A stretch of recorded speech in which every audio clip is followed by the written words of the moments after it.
Breaking news now. The ways in which Putin plays on Russians' antisemitism. It's possible that Vladimir Putin's iron grip on Russia is weakening in the wake of Sunday's ugly scenes at Makhachkala Airport in the Dagestan region, where a mob ran riot through the terminal and onto the runway in search of Jews disembarking from a plane from Israel. A video showing protesters threatening the public and pelting the police with missiles quickly went viral on domestic social media networks, evoking memories of the violent upheaval that preceded the 1917 revolution. To justify the state's wars and create a more harmonious Russian society, the Putin regime not only tolerates but encourages violence against minorities. Although unintentional and perhaps even undesirable, the Makhachkala pogrom can be reinterpreted to fit a narrative in which Russia is perpetually at risk of invasion from abroad. To hear the Russian government tell it, millions of Muslims, indigenous peoples, and even Jews all coexist peacefully under the banner of a shared Russianness in a thriving, multinational country.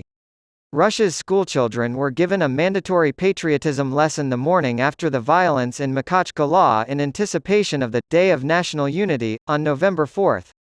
Smiling caricatures of Russia's national minorities coexisting peacefully were depicted in state-produced videos and slideshows shown in classrooms across the country.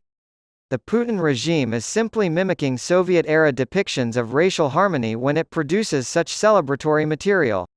Russians are constantly reminded that their country is a role model for harmonious racial coexistence. Nevertheless, perhaps unexpectedly, the state media has not avoided reporting on the violent pogrom in Makhachkala. Major news outlets and state-aligned social media personalities shared updates and alarming videos from the ground as events unfolded on Sunday. It's unclear whether or not the state was actually concerned that the spread of unchecked violence would reveal a more fundamental instability.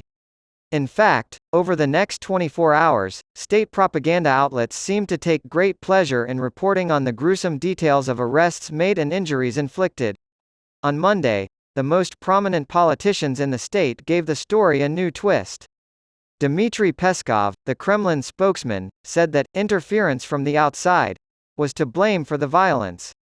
It's easy for bad actors to manipulate the situation, provoke, and inflame people with the widespread circulation of footage showing the horror in Gaza, children, seniors, medics killed.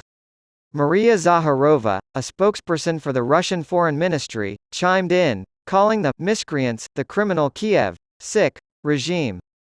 According to this interpretation, Russia is under siege by unseen foreign forces.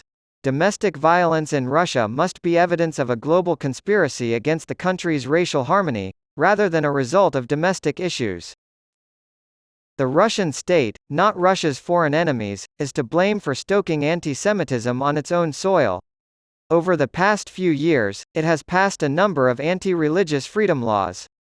There have been multiple attacks on Jewish organizations, and they finally resulted in Pinchas Goldschmidt, the former chief rabbi of Russia, being forced into exile. Many prominent state media outlets and their on-air personalities have come under fire for allegedly propagating anti-Semitic tropes and language on their social media platforms. Putin said in September that Volodymyr Zelensky, Ukraine's Jewish president, was only in power to cover up the glorification of Nazism in his country. It is commonplace for openly anti-Semitic language to be used in official discourse, and even minor violations of draconian freedom of speech laws regarding the so-called special military operation, or the government's conduct can result in lengthy prison terms. The state, however, has denied any blame.